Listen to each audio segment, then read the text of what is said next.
आज के प्रश्नकर्ता भी कुछ ऐसी ही लज्जा से और संशय से भरे हुए हैं। तो कह रहे हैं बाहर की दुनिया में तो यही सब चलता है, पैसा, पहचान, ताकत, ख्याति। तो मैं क्या करूं? अरे क्या करूं क्या? यही अगर हथियार है तो इन हथियारों को कमाओ भी और चलाना भी सीखो। लड़ाई में उतरे हो तो बिना हथियार के जीत लोगे क्या? तुम पर जिम्मेदारी सबकी है। अधिकार ही नहीं है हारने का, क्योंकि तुम्हारी हार सिर्फ तुम्हारी नहीं है। तुम्हारी हार उन सब की हार हो जाएगी जिनकी तुमने जिम्मेदारी उठाई है। तुम्हें हक किसने दिया हारने का? तुम्हारा धर्म है जीतना। लड़ाई तुम्हारे अपने लिए नहीं है, ये लड़ाई सबके लिए है। तुमने हारना बर्दाश्त कैसे कर लिया? लजा क्या रहे हो? तो जीत के दिखाओ। हार यहां कोई विकल्प है ही नहीं। अगर ताकत की भाषा समझती है तो ताकत अर्जित करो। दुनिया अगर पैसे की बात सुनती है तो पैसा होना चाहिए तुम्हारे पास। हाँ, शर्त बस एक है कि तुम्हारी बात सदा सच्ची रहे। ये ना हो कि पैसा आ गया तो बात में झूठ आ गया। जितना तुम्हारी बात में सच्चाई हो, ईश्वर करे उतना ही तुम्हारे हाथों में पैसा हो, तुम्हारे नाम का प्रचार हो, उतनी ही तुम्हारी वाणी में ओज हो। सच चाहता है ये सब कुछ, सच मांगता है ये सब कुछ, सच का अधिकार है ये। मिंदर सिंह हैं,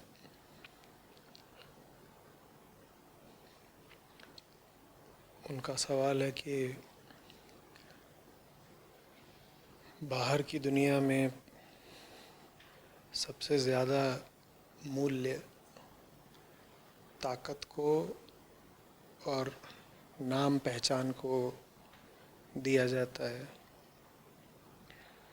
तो ऐसे में सत्य के साधक का ताकत, पावर और पहचान, प्रसिद्धि या ख्याति के प्रति क्या रवैया होना चाहिए?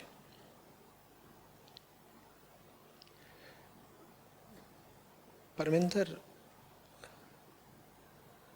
आपको एक मंजिल तक पहुंचना है और जिस मंजिल तक आप पहुंचना चाहते हैं उसी की राह में धीरे धीरे आपको ये भी पता लगने लगता है कि वहाँ अकेले पहुंचा जा नहीं सकता।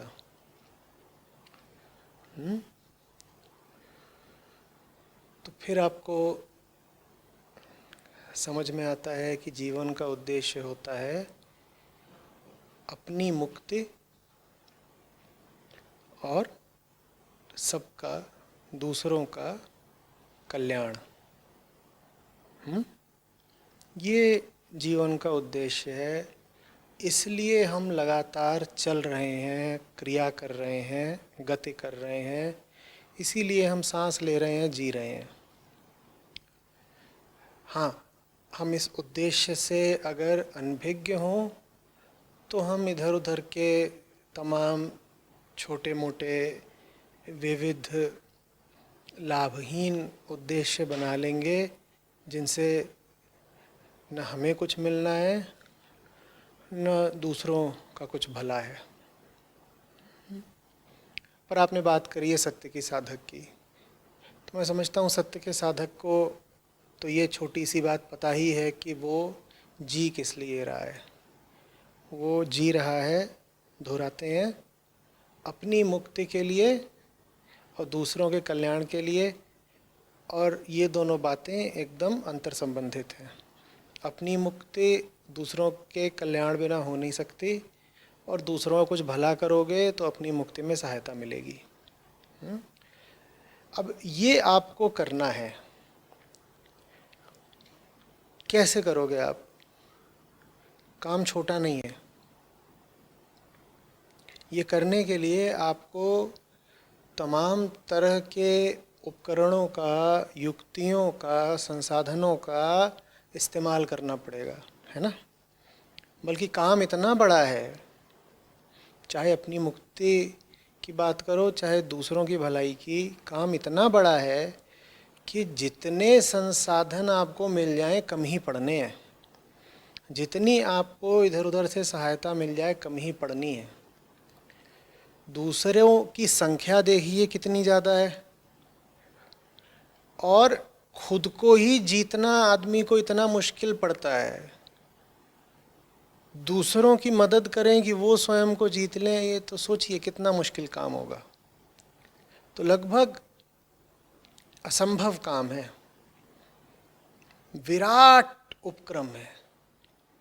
तो इसमें तो जहाँ कहीं से भी और जिस भी प्रकार की सहायता मिलती हो, संसाधन मिलते हों, तत्काल झपट लेने चाहिए ना। अब इसमें हम ये ख्याल तो कर ही नहीं सकते कि उस संसाधन के ऊपर तमगा क्या लगा हुआ है, कि सामाजिक दृष्टि से या नैतिक दृष्टि से वो संसाधन अच्छा माना जाता है कि बुरा माना जाता है, वो तरकीब, वो युक्ति, वो तरीका ऊंचा माना जाता है कि नीचा माना जाता है। ये ऊंचा नीचा का ख्याल करने का वक्त ही नहीं है, क्योंकि आपात स्थिति है, इमरजेंसी सिचुएशन, और मरीज़ बहुत सारे हैं और हर मरीज़ की हालत बहुत ख़राब है। आप भी उन्हीं मरीज़ों में से एक। तो जहाँ से जो बन पड़े सब कुछ करो। अब अगर आपको अपनी सहायता के लिए, दूसरों की सहायता के लिए ताकत की या नाम पहचान की, प्रसिद्धि की ज़रूरत पड़ती है, तो ज़रूर आप ताकत अर्जित करें। दुनिया में कुछ भी करने का सिर्फ और सिर्फ यही उद्देश्य हो सकता है। दुनिया में कुछ भी कमाने का, अर्जित करने का सिर्फ और सिर्फ यही उचित प्रयोजन हो सकता है। क्या? कि अगर ये चीज़ मेरे पास होगी तो मुझे अपनी मुक्ति की मंजिल तक पहुंचने में मदद मिलेगी। अगर ये चीज़ मेरे पास होगी तो इससे मैं दूसरों की बेहतर सहायता कर पाऊंगा। तो अपने उपक्रम की खातिर अगर आपको पैसा इकट्ठा करना पड़े, ज़रूर करिए। ताकत इकट्ठी करनी पड़े, ज़रूर करिए। दुनिया में अपनी नाम पहचान बनानी पड़े, बढ़ानी पड़े, ज़रूर बढ़ाइए। यहाँ कुछ भी वर्जित नहीं है। यहाँ पर छोटे बड़े का ख्याल नहीं किया जा सकता। आप कह रहे हैं कि दुनिया बहुत मूल्य देती है ताकत को और प्रसिद्धि को। दुनिया इन उपकरणों को मूल्य तो देती है, पर उनका इस्तेमाल करना नहीं जानती। उनका वो इस्तेमाल करती है मंजिल तक पहुंचने के लिए नहीं, मंजिल से और दूर जाने के लिए। पैसा दुनिया भी कमाती है, मैं कह रहा हूँ पैसा आप भी कमाइए। उद्देश्य, उपक्रम अलग होना चाहिए। दुनिया पैसा कमा रही है ताकि अपने अहंकार को और घना कर सके। दुनिया पैसा कमा रही है ताकि उन्हीं पैसों से अपने लिए और मोटी मजबूत बेड़ियां गढ़ सके। आप पैसा कमाइए ताकि उस पैसे से आप बेड़ियों को काटने वाले औजार गढ़ सकें। इन दोनों बातों में अंतर समझिएगा। बेड़ियां गढ़ने के लिए भी पैसा चाहिए और आरा बनाने के लिए भी पैसा चाहिए। आरा जानते हो ना, बेड़ी काटने का औजार। लोग पैसा कमा रहे हैं, उससे वो बेड़ियां खरीद के ला रहे हैं। आप पैसा कमाइए, उससे आप आरा खरीद के लाइए। ये मत कह दीजिएगा कि साहब हम तो आध्यात्मिक आदमी, हमें पैसे से क्या ताल्लुक। नहीं नहीं नहीं, पैसा बहुत ज़रूरी है। पैसा नहीं होगा तो आरा कहाँ से लाओगे? और मैं नहीं कह रहा कि हमेशा जो बेड़ी है सामने वो किसी आरे से ही कटेगी। हो सकता है कि जो संसाधन चाहिए हो वो सूक्ष्म हो, धन से खरीदा ना जा सकता हो। अगर वो संसाधन सूक्ष्म हो तो आप सूक्ष्म साधना करें, कोई दिक्कत नहीं। आपके सामने जो चुनौती है, जो बेड़ी है, अगर वो सूक्ष्म है, ऐसी कि वो किसी सूक्ष्म आरे से कटेगी जो बाजार में नहीं बिकता पैसे से, तो आप सूक्ष्म साधना करिए और सूक्ष्म आरे से काट दीजिए उस बेड़ी को। पर बहुधा बेड़ियां बहुत ही स्थूल होती हैं, और स्थूल चीज तो दूसरी किसी स्थूल चीज से ही कटती है ना। जो सबसे अकाट्य धातु होती है उसको काटने के लिए फिर आपको क्या चाहिए होता है मालूम है? हीरा। हीरा तो महंगा आता है बाजार में भाई, और हो सकता है कोई आपके इर्द गिर्द जिसने जबरदस्त प्लेटिनम की बेड़ियां धारण कर ली हो। क्यों प्लेटिनम की ज्वेलरी नहीं देखी क्या? है कोई आपके परिवेश में जो प्लेटिनम की ज्वेलरी, आभूषण, गहने धारण करके बैठ गई है, जो है वास्तव में जंजीरें ही, हथकड़ियां ही हैं, पर उसके हिसाब से आभूषण है? तो उस प्लेटिनम को काटने के लिए तो सिर्फ और सिर्फ हीरा ही उपयोग में आएगा।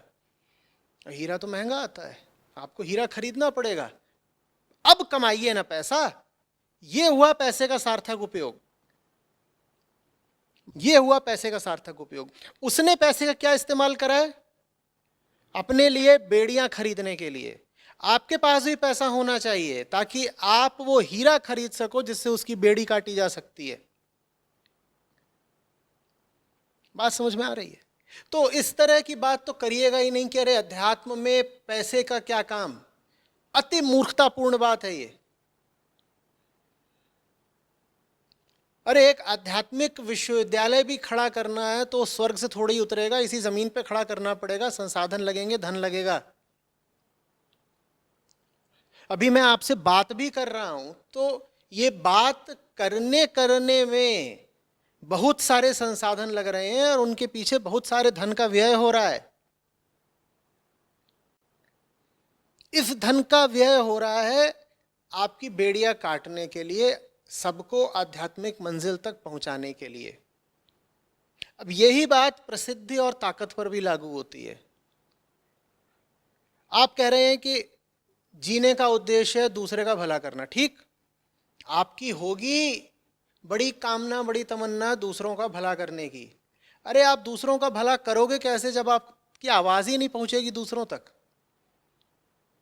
आज से 400 साल पहले का युग तो है नहीं कि फकीर बाबा निकल गए और पीपल के पेड़ के नीचे बैठ गए किसी गांव में और 40 लोग जमा हो गए और कुछ चर्चा वगैरह हो गई, सत्संग हो गया, भजन हो गया, और फिर बाबा आगे बढ़ गए दूसरे गांव की तरफ और ऐसे करके भगवत प्रचार हो गया। अब तो ऐसे होगा नहीं भगवत प्रचार, अब तो एक ही तरीका है प्रचार का, क्या? जिसमें धन लगता है, तमाम तरह का मीडिया होता है, और जो लोग मीडिया चला रहे हैं वो तो आध्यात्मिक नहीं है ना, उन्होंने तो समाज सेवा नहीं करनी है ना। मीडिया चलाने के पीछे उनका उद्देश्य तो धन कमाना है, तो वो आपको मुफ्त में ही प्रसिद्धि तो दिला नहीं देंगे, वो आपको मुफ्त में कुछ नहीं दिला देंगे, वो किसी को भी मुफ्त में कुछ नहीं दिला देंगे, क्योंकि वो बाजार में बैठे ही हैं मुनाफा अर्जित करने के लिए। तो वो क्यों आपको यूं ही प्रसिद्ध कर देंगे और आपका संदेश सब तक पहुंचा देंगे? आप कहेंगे पर मेरा संदेश बहुत उच्च कोटि का है, मेरा संदेश कोई व्यक्तिगत लाभ के लिए नहीं है, मेरा संदेश तो पूरे समाज के उत्थान के लिए है, तो मेरा संदेश तो सब तक पहुंचना चाहिए ना। साहब आपकी नज़र में आपका संदेश बहुत कीमती होगा, फेसबुक की नज़र में नहीं है। फेसबुक तो प्रसिद्धि दे देगा किसी अथनंगी तस्वीर को, वो वायरल हो जाएगी और आपने ऊंची से ऊंची बात कह दी होगी, उसको देखेंगे कुल जने 56, 6 लाइक 1 कमेंट। बात समझ में आ रही है? और जितनी आप कोई वाहियात बात कर दें, कोई जादू टोने की बात कर दें, कोई अंधविश्वास से भरी हुई बात कर दें, कोई कामनाओं को उत्तेजित करने वाली बात कर दें, वो बातें तुरंत आगे बढ़ जाएंगी। आध्यात्मिक बातें भी बहुत बढ़ जाती हैं आगे, वो इस तरीके की हों कि तुम कौन सी क्रिया कर लो जिससे तुम्हारे भीतर दिव्य शक्ति जागृत हो जाएगी, वो बात आगे बढ़ जाएगी। ऐसी हर बात आगे बढ़ जाएगी जिससे आप भी डूबते हो और पूरा जमाना भी डूबता हो। आपको अगर अपनी बात आगे बढ़ानी है, आपको अगर प्रसिद्ध होना है, आपको अगर पहचान चाहिए, तो उसके लिए तो आपको पैसा खर्चना पड़ेगा। सोशल मीडिया पैसा मांगेगा। पहचान बनाइए, जरूर बनाइए। बिना पहचान बनाए आप दूसरों का भला कैसा करेंगे? पहचान बनाइए, पहचान बनाने के लिए भी कमाइए। यही पहचान का सार्थक उपयोग है कि किसी तक आपका नाम पहुंचा तो नाम के साथ साथ ऊपर वाले का फरमान पहुंचा। आपका नाम उस तक इसलिए नहीं पहुंचा है कि वो आपका मुरीद हो जाए। आपका नाम उस तक इसलिए पहुंचा है ताकि आपके माध्यम से वो उस पार निकल जाए, तर जाए, मुक्त हो जाए। ये प्रसिद्धि का सार्थक उपयोग है। और बिल्कुल जैसे मैंने पैसे के मामले में सावधान करा था कि कह मत दीजिएगा कि अरे आध्यात्मिक आदमी पैसा क्या करेगा, वैसे ही कह मत दीजिएगा कि आध्यात्मिक आदमी प्रसिद्धि का क्या करेगा। आध्यात्मिक आदमी को नाम से, ख्याति से क्या लेना देना? मूर्खों वाली बात है। या तो अघोरी हो जाए, अवधूत हो जाए, जाके किसी शमशान में बस जाए, या पहाड़ों में किसी गुफा में वास करे, कह दे कि मुझे इस समाज से, दुनिया से कोई लेना ही देना नहीं, मुझे दिख गया है सब मिथ्या है। पर अगर वो समाज के बीच रह रहा है, अगर उसे जन सामान्य से अभी कोई वास्ता है, तो वो एक ही रिश्ता रख सकता है ना दुनिया से, क्या कि मैं दुनिया के बीच हूं, दुनिया के उत्थान के लिए। और दुनिया का अगर उत्थान करना है तो दुनिया तक अपनी आवाज़ तो पहुंचानी पड़ेगी ना। उसके लिए ताकत भी चाहिए, नाम भी चाहिए, प्रसिद्धि चाहिए, पैसा चाहिए, सब चाहिए। तो आप ये सब बेशक अर्जित करें, पर ये सब जब आप अर्जित करें तो याद रखें कि ये सब संसाधन आप कमा रहे हैं अपने लिए नहीं, परमार्थ के लिए। अपने क्षुद्र संकीर्ण स्वार्थ के लिए न पैसा कमाइए न प्रसिद्धि। ये सब आप अर्जित करें और परमार्थ के लिए ही करें। बल्कि पैसे की शोभा ही किसी ऐसे के हाथों में है जो पैसे का पारमार्थिक उपयोग करना जानता हो। प्रसिद्धि होनी ही उसकी चाहिए जिसके नाम के साथ साथ उसका नाम सब तक पहुंच जाए जिसका कोई नाम ही नहीं। आज की दुनिया उल्टी चल रही है। किनका नाम फैला हुआ है? जिनके नाम के साथ साथ सब तरह की बेहूदगियां आप तक पहुंच जाती हैं, उनका नाम सबसे ज्यादा प्रचलित है। और जिनका नाम आपको पता ही होना चाहिए, उनके नाम से आप बिल्कुल परिचित, वाकिफ नहीं। तो सही आदमी का न सिर्फ अधिकार है ये, बल्कि उसका फर्ज है, जिम्मेदारी है, उत्तरदायित्व है कि वो अपने आप को प्रसिद्ध बनाए। अगर आप जानते हो कि आप कोई सही काम कर रहे हो और उसके बाद भी आप प्रसिद्धि नहीं अर्जित करते, तो आप अपने ही आराध्य के प्रति गुनहगार हो गए। वो आपसे पूछेगा कि अगर तुम सेवा कर रहे थे मेरी, आराधना कर रहे थे मेरी, तो तुमने अपने आप को प्रसिद्ध क्यों नहीं किया? आप कहेंगे वो प्रसिद्धि के लिए पैसा चाहिए, मेरे पास था नहीं। तो आपका गला पकड़ के पूछेगा वो तो पैसा कमाया क्यों नहीं तुमने?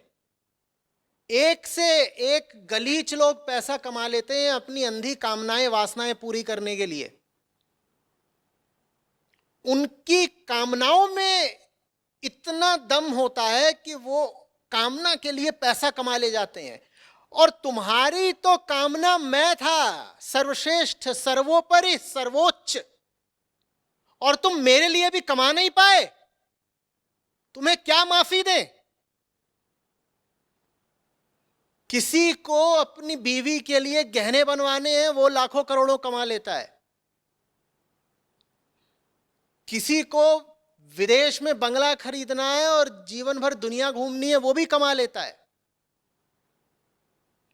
कोई दुनिया पर अपनी ठसक जमाना चाहता है, वो भी कमा लेता है। और तुम्हारे सामने उद्देश्य था दुनिया भर की मुक्ति, तुम तब भी नहीं कमा पाए, तुम्हें कैसे माफ करें? बात समझ में आ रही है? तो कमाना, मैंने कहा, सही आदमी का अधिकार ही नहीं है, उसका फर्ज है, कर्तव्य है। एक घटिया आदमी नहीं कमा रहा, उसे माफ किया जा सकता है, पर एक सही आदमी के पास अगर संसाधन नहीं है, ताकत नहीं है, प्रसिद्धि नहीं है, तो मैं कह रहा हूं कि वो अपने ही उद्देश्य के सामने अपराधी, गुनहगार हो गया।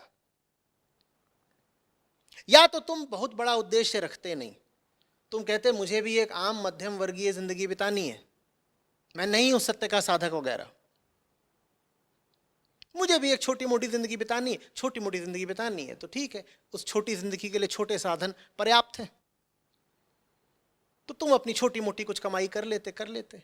जिनके पास बड़ा लक्ष्य हो वो कैसे दिखाई दे सकते हैं छोटे साधनों में लिप्त, कि लक्ष्य तो मेरे पास बहुत बड़ा है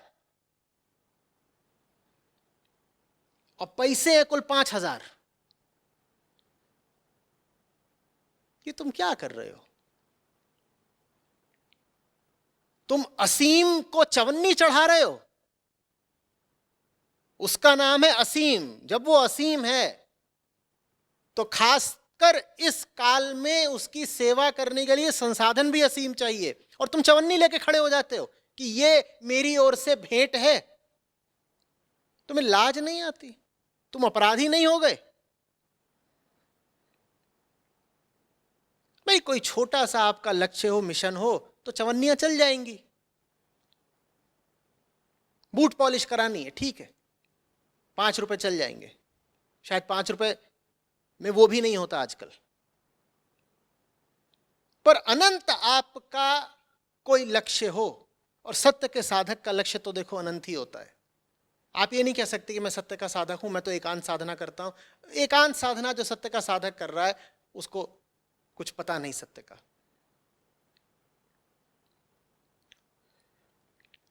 सत्य की ओर बढ़ना तो सदा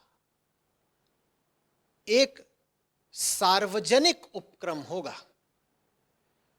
यह काम अकेले अकेले नहीं होता, व्यक्तिगत तौर पर, प्राइवेटली, कि साहब हम वो एक कोने में छुप करके अंधेरे में आधे घंटे ध्यान कर लेते हैं, इससे हमें मुक्ति मिल जाएगी। ये काम तो सार्वजनिक तौर पर होगा, और सार्वजनिक तौर पर होगा तो संसाधन लगेंगे ना भैया। उन संसाधनों को जुटाने में शर्म कैसी? उन संसाधनों को जुटाने में आलस कैसा? शर्म आनी चाहिए उनको जो संसाधन इकट्ठा कर रहे हैं स्विट्जरलैंड में हनीमून मनाने के लिए। उनको कतई शर्म नहीं आती। वो गड्डी पे गड्डी इकट्ठी कर लेते हैं और खुलेआम बताते हैं कि ये जो मैंने इकट्ठा करा है, इससे अब मैं पहाड़ के ऊपर अपनी वासना ठंडी करूंगा, बहुत गर्म हो रखा हूं, एकदम पहाड़ पे चढ़ जाऊंगा हनीमून में, कुछ ठंड मिलेगी। उनको लाज नहीं आती। आध्यात्मिक आदमी लाज से मना रहता है कि अरे मैं तो आध्यात्मिक आदमी हूं, मैं रुपए पैसे की बात कैसे करूं, मैं इकट्ठा कैसे करूं, मैं अपनी प्रसिद्धि कैसे बढ़ाऊं। और उसको लाज आ रही हो ना आ रही हो, दुनिया उसके ऊपर चढ़ जाती है कि ये देखो, ये अपने आप को आध्यात्मिक बोलते हैं, और देखो पैसे का कितना लेन देन है इनके यहाँ, देखो ये अपने आप को आध्यात्मिक बोलते हैं और अपना प्रचार कर रहे हैं, अपना विज्ञापन दे रहे हैं, प्रसिद्धि बढ़ाना चाहते हैं, अपना नाम चमकाना चाहते हैं। एक से एक मूर्ख अपना प्रचार, अपना विज्ञापन करें, आपको कोई आपत्ति नहीं होती।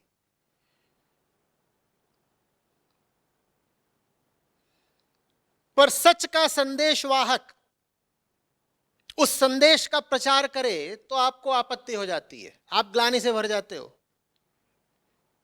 और आपको आपत्ति हो जाती है तो संदेशवाहक भी अक्सर लज्जित हो जाता है। आज के प्रश्नकर्ता भी कुछ ऐसी ही लज्जा से और संशय से भरे हुए हैं। तो कह रहे हैं बाहर की दुनिया में तो यही सब चलता है, पैसा, पहचान, ताकत, ख्याति। तो मैं क्या करूं? अरे क्या करूं क्या? यही अगर हथियार हैं तो इन हथियारों को कमाओ भी और चलाना भी सीखो। लड़ाई में उतरे हो तो बिना हथियार के जीत लोगे क्या? और बात तुम्हारी व्यक्तिगत नहीं है कि तुम कह दो नहीं साहब हमें कोई हथियार वगैरह नहीं चाहिए, हम तो बस जा करके अपनी कुर्बानी दे देंगे। बिना हथियार के ही दुश्मन से भिड़ जाएंगे, 2 मिनट में गला कटा के खत्म कर देंगे खेल अपना। बात कोई तुम्हारी अकेले अपने की है? तुम्हारे अकेले अपने की बात होती तो मैं कहता हाँ ठीक है जाओ भिड़ जाओ, 2 मिनट में अपना गला कटा दो, खेल खत्म, पैसा हजम। तुम पर जिम्मेदारी कितने लोगों की है? तुम पर जिम्मेदारी सबकी है। तुम्हें अधिकार ही नहीं है हारने का, क्योंकि तुम्हारी हार सिर्फ तुम्हारी नहीं है, तुम्हारी हार उन सब की हार हो जाएगी जिनकी तुमने जिम्मेदारी उठाई है। तुम्हें हक किसने दिया हारने का? तुम्हें हक किसने दिया कि तुम कहो कि मैं तो बस जाकर के 2 मिनट में गला घटा करके आ जाऊंगा? तुम्हें जीतना पड़ेगा, तुम्हारा धर्म है जीतना, क्योंकि ये लड़ाई तुम्हारे अपने लिए नहीं है, ये लड़ाई सबके लिए है। तुमने हारना बर्दाश्त कैसे कर लिया? लजा क्या रहे हो? लड़ो, जीत के दिखाओ। हार यहां कोई विकल्प है ही नहीं।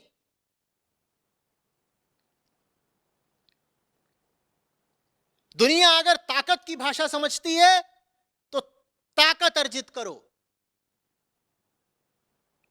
दुनिया अगर पैसे की बात सुनती है तो पैसा होना चाहिए तुम्हारे पास। हां, शर्त बस एक है कि तुम्हारी बात सदा सच्ची रहे। यह ना हो कि पैसा आ गया तो बात में झूठ आ गया। जितना तुम्हारी बात में सच्चाई हो, ईश्वर करे उतना ही तुम्हारे हाथों में पैसा हो, उतना ही तुम्हारे नाम का प्रचार हो, उतनी ही तुम्हारी वाणी में ओज हो।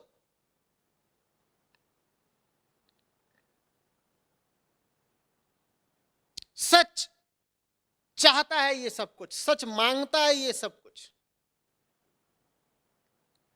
सच का अधिकार है ये।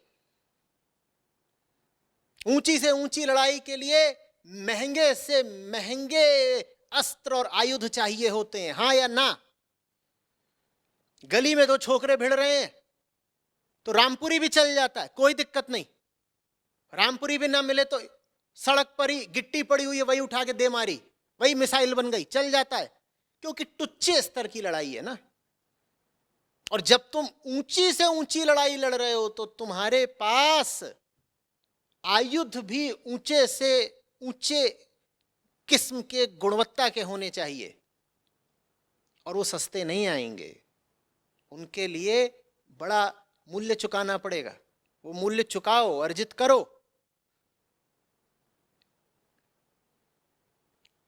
दुनिया की हालत देखो, अभी वो अध्यात्म नहीं चल सकता जिसमें तुम्हें दुनिया से कोई लेना देना नहीं, एकदम नहीं चल सकता। वैसे अध्यात्म को मैं गैर जिम्मेदाराना मानता हूं। प्रजातियां खत्म हो रही हैं, पृथ्वी डूब रही है, देख ही रहे हो अभी किस तरीके से महामारी फैली हुई है, और ये कोई आखिरी महामारी नहीं है। इस काल में तुम कहो कि नहीं मुझे तो दुनिया से कोई लेना देना नहीं, समाज से कोई संपर्क नहीं, कोई संबंध नहीं, मेरी अकेली व्यक्तिगत की मुक्ति हो जाए बहुत है, तो तुम पगले हो। पहली बात तो तुम्हें अध्यात्म पता नहीं, दूसरी बात तुम्हारी जो मंशा है वो पूरी होने से रही।